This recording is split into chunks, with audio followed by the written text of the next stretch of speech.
Subukan nyo ito guys na exercise.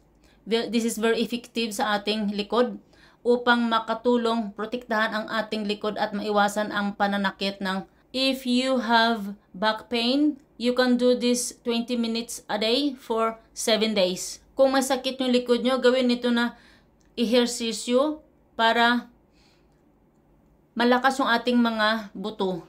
So, ganun lang guys, simple na exercise.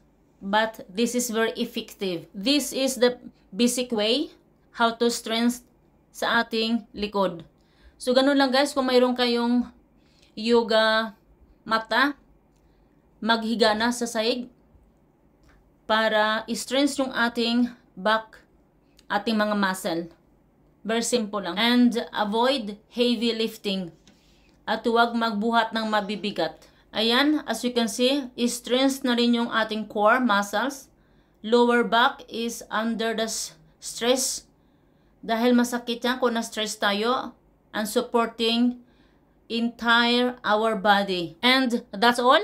I hope that you learn something new. Ayan, ano pang inantay nyo? I-share nyo na.